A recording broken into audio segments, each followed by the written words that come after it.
Lynette एक साधारण परिवार से संबंध रखती है। मेरे बचपन में हम 2 बहनें थीं। मैं बड़ी हूँ और मेरी सिस्टर 6.5 साल मुझसे छोटी है। और मेरे घर का जो एनवायरनमेंट रहा है, स्पेशली मेरी मदर की तरफ से, वो ऐसा रहा है कि बहुत स्ट्रिक्ट और डिसिप्लिन माहौल मेरे घर में रहा है। और मेरी मम्मी की नज़र में एक बच्चा बिल्कुल परफेक्ट और डिसिप्लिन होना चाहिए था, और वही चीज़ वो मुझसे आशा कर रही थी। लेकिन मैं बिल्कुल ऑपोजिट थी। मुझे खेलना कूदना, बदमाशी करना, चुलबुलापन बहुत पसंद था।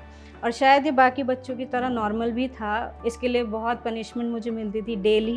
मेरी पिटाई लगती थी मम्मी से, और कई बार उन्हें लगता था कि काफ़ी नहीं है, तो पापा से भी शिकायत कर दी जाती थी इस बात के लिए। ये जब धीरे धीरे बढ़ता चला गया, तो मेरे दिमाग में ये चीज़ चलने लगी कि मैं अपनी बात किससे कहूँ, किसे बताऊँ कि मैं क्या फ़ील करती हूँ, क्योंकि मैं किसी से ये बात कह नहीं सकती थी। और यही निराशा और दुःख मेरे जीवन में बढ़ता चला गया, और इसने अकेलेपन के साथ रहकर मेरे जीवन में जड़ पकड़ ली। वक्त गुजरता गया। लिनेट और उनकी मम्मी के बीच हालात में कोई बदलाव नहीं आया। लेकिन एक बात थी, मेरी मम्मी के इस व्यवहार के चलते मैंने कभी ये नहीं समझा कि मैं उनको पलट के जवाब दूँ किसी चीज़ का। मेरे मन में बहुत सवाल थे, मैं बहुत कुछ उनसे सीखना चाहती थी, कहना चाहती थी, लेकिन कभी मैंने ये भी ज़हमत नहीं उठाई कि वो मेरे साथ ऐसा क्यों कर रही हैं। शायद इसलिए कि मैं उन्हें डिसरिस्पेक्ट नहीं करना चाहती थी कभी। बहुत हार्ड वर्किंग थी वो, शायद इसलिए। लेकिन जैसे-जैसे हम टीनेज की तरफ गए, तो मेरी और मेरी सिस्टर में कंपटीशन क्रिएट हो गया घर में। मेरी मम्मी मेरी सिस्टर को ज़्यादा प्यार करती थी, और मेरे फादर मुझे ज़्यादा सपोर्ट करते थे। इन्हीं सब कारणों की वजह से कि जो अकेलापन है, गैप है, निराशा है, वो अब उसका कोई बाउंड्री नहीं थी, और वो सब ख़त्म ही हो गया, इतना बढ़ गया था।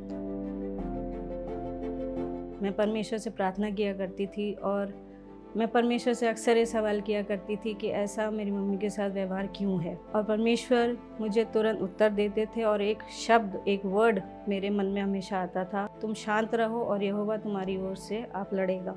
जब ये वर्ड मेरे मन में आता था, मुझे बहुत शांति मिलती थी, मैं उभर पाती थी इस चीज़ से। और मेरा विश्वास परमेश्वर पे इतना बनता चला गया था, मुझे पता था कि परमेश्वर यहोवा अपने समय पे हर चीज़ मेरे लिए पूरा करेगा। इस विश्वास के कारण अपनी शिक्षा खत्म करने के बाद लिनेट एक हॉस्पिटल में नौकरी करने लगी और कुछ समय बाद उनकी शादी भी हो गई। और इसी दौरान मेरे फादर की जॉब चली गई, जिस वजह से वो बहुत बीमार रहने लगे, और एक स्टेज आई कि वो बेड रिडन हो गए। और पापा की स्थिति को देखते हुए मेरी मम्मी बहुत टूटती चली गई, बहुत फिज़िकली वो फिट नहीं रहीं, बार बार बीमार पड़ने लगी। मम्मी पापा की इन स्थिति को देखकर मुझसे बहुत ज़्यादा रहा नहीं गया, और एक अलग ही रूटीन मेरी लाइफ में बनता चला गया। मैं सुबह जॉब जाती थी, उसके बाद मम्मी पापा के पास जाती थी, उनके घर में सारा काम करना, उनकी सेवा करना, उसके बाद अपने घर आती थी, अपने घर का काम सारा किया करती थी।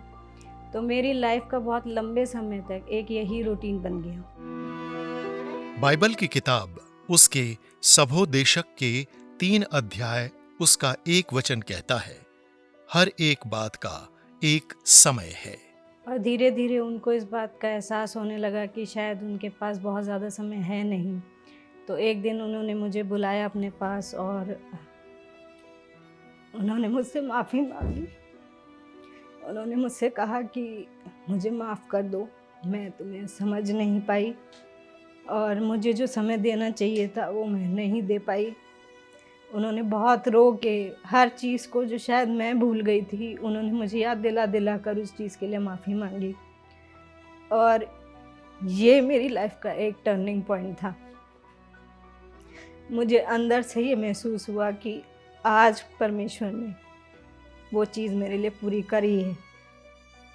जब मेरी मम्मी ने मुझसे माफ़ी मांगी, तो मेरे अंदर का सारा अकेलापन और जो बोझ बहुत बड़ा मेरे आत्मा में और मेरे शरीर में था, वो हमेशा के लिए ख़त्म हो गया। और मैं पहली बार महसूस कर पाई उस बॉन्ड को पर्सनली अपनी मदर के साथ। बहुत साल लग गए इस चीज़ को।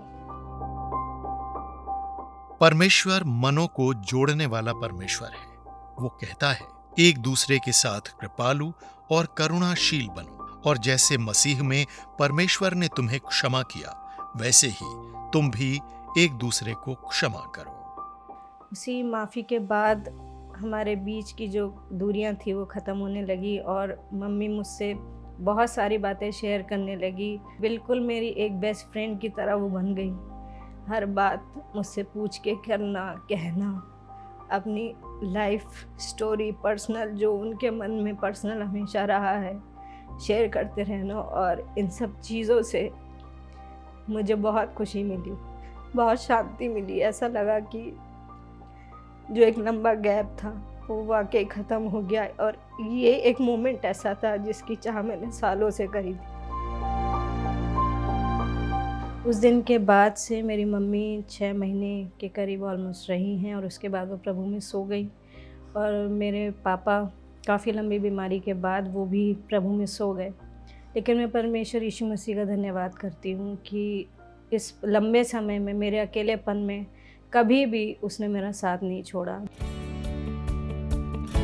परमेश्वर का वचन कहता है कि सब बातें मिलकर अंत में भलाई को उत्पन्न करती है, और जो मैंने बीते वक्त में अपने जीवन से जो चीज़ सीखी है उस पर मैं आज अपने परिवार पे, अपने बच्चों के साथ अमल कर पाती हूँ, उस चीज़ को समझ पाती हूँ, और पूरी मैं ये कोशिश करती हूँ कि जो मैंने अपनी लाइफ में अकेलापन और जो वो बोझ सहा है वो कभी मेरे बच्चे या मेरे परिवार में मेरी ओर से कोई ना ले पाए।